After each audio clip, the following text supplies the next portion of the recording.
5 secret tricks sa Facebook Messenger na kailangan mong malaman. So kung ready ka na nga, magsimula na tayo.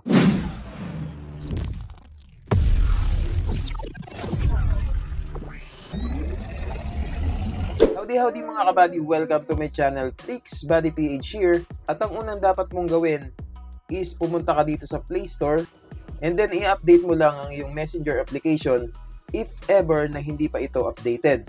Pero kung updated naman na, i-open mo na lang yan. So ngayon, nandito na tayo sa Messenger application. So, tricks number 1. Pumunta ka lang dito sa menu ng Facebook Messenger mo, dito sa upper left corner. Click mo tong 3 lines, and then click mo tong settings na logo.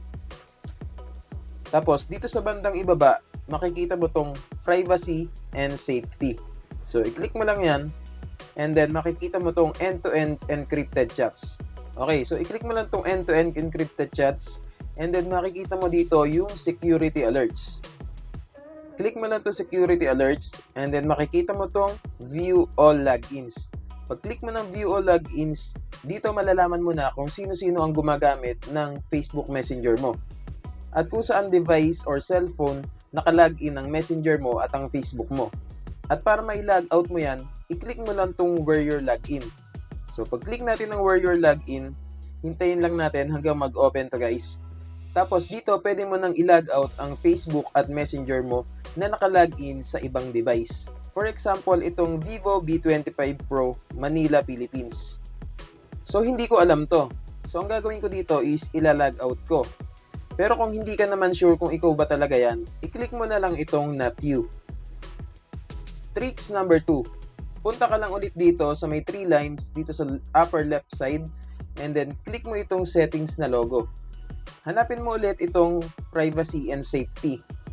And then once na nandito ka na, i-click mo itong restricted accounts. And then i-click mo itong plus dito sa may itaas. So dito, gusto mo bang i-unfriend ang friend mo nang hindi niya nalalaman? Pero makaka-receive ka pa rin ng message niya. So piliin mo lang to. For example ito. So nandito na siya sa restricted accounts. At ang sabi nga dito, restrict helps you limit interaction with someone you know without having to block them. At para mas maunawaan pa natin yan, i-click natin yung itong learn how it works. So sinasabi nga dito kung para saan ba tong restrict. So nakalagay dito is see less of someone. Removes the conversation from your chats list so you won't get message notification. Hide your activity. The person won't see when you read messages or your active status. So nakalagay pa nga dito is unrestrict anytime. The person won't be notified you restricted them. Unrestrict from privacy settings.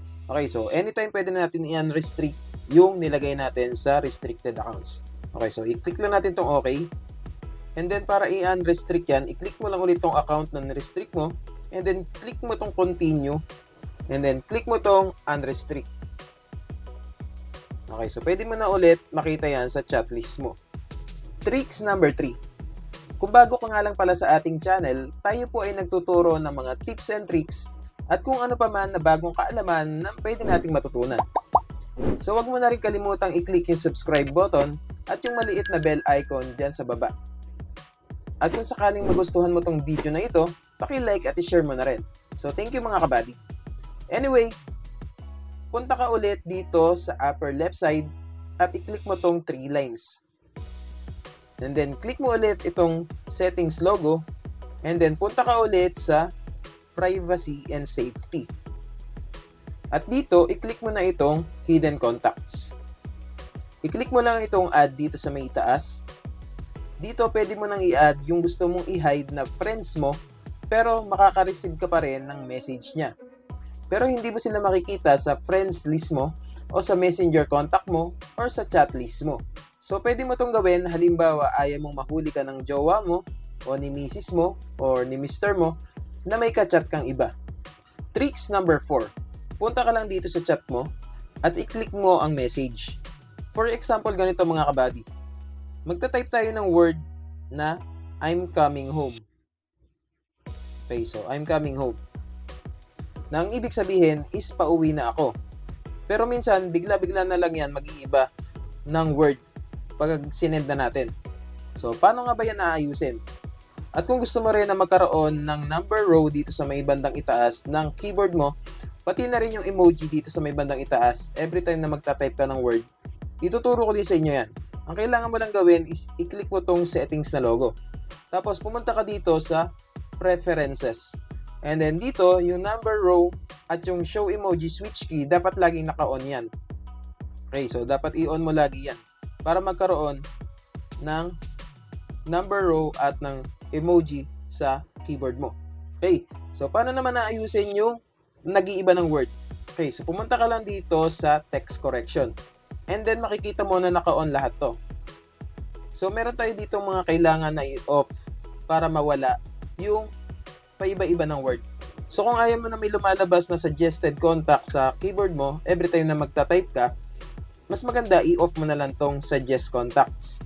Pati itong offensive words kung ayaw mo na magkamali ka ng word, or kung ayaw mo na may ma-type ka na offensive words, i-off mo na lang tong block offensive words. At kung ayaw mo din na may lumalabas na suggested na salita doon sa ibabaw ng keyboard mo, i-off mo tong next word suggestions. Okay. And then itong auto correction, mas maganda i-off mo na lang to.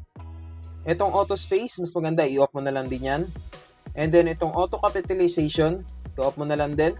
Itong double space period na to mga kabady, every time na mag-double tap ka ng space is nagiging period.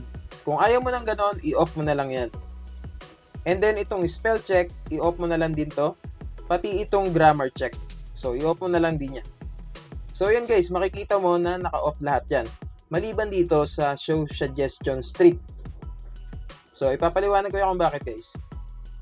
Okay, so balik tayo dito. Kapag in-off mo yung show suggestion strip, mawawala itong mga menu dito sa ibabaw. Sa ibabaw ng number row. So mas maganda meron yan para makita mo yung clipboard, pati yung settings, pati yung themes. Tricks number 5. Okay, so balik lang ulit tayo dito sa may 3 lines dito sa may upper left side. And then click ulit natin itong settings na logo. And then i-click natin itong active status. So dito, pwede nating i-off to. Halimbawa, ayaw natin na makita ng mga friends natin or ng mga ka-chat natin na active tayo sa Messenger. So ang gagawin mo is i-off mo lang to.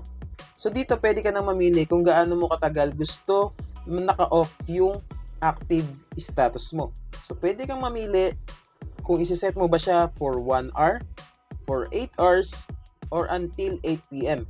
Or pwede mong i-customize yan depende sa oras na gusto mong naka-off yung active status mo. Pero kung gusto mo naman na ilagay itong until I change it. Okay, so mas maganda yan na lang yung gamitin mo. Kung wala ka naman exact na time na gusto mong iset yung active status mo. So pag click natin itong pause, and then ma-off na siya. And then makikita mo na wala ng nakakulay green dito. Ibig sabihin naka-off or naka-pause yung active status mo. So kung gusto mo na siyang ibalik, punta ka lang ulit dito sa may 3 lines dito sa upper left side. Click mo tong settings na logo and then click mo tong active status. And then itoggle on mo lang ulit itong show when you're active. And then babalik na ulit sa kulay green. Ibig sabihin active na ulit yung Messenger mo. Okay, so active status ka na ulit. Okay, so ganun na kasimple guys. So yun lang muna mga kabady. Please don't forget to like, comment, and share. At huwag niyo na rin kalimutan i-click yung subscribe button at yung bell icon para lagi kayong updated every time na may bago akong upload na video. So I hope na may natutunan kayo. Muli, ito po si Tricks Buddy PH. Tandaan, daig ng taong matanong, ang taong nagmamarunong. God bless po sa lahat. Yun lang. Salamat.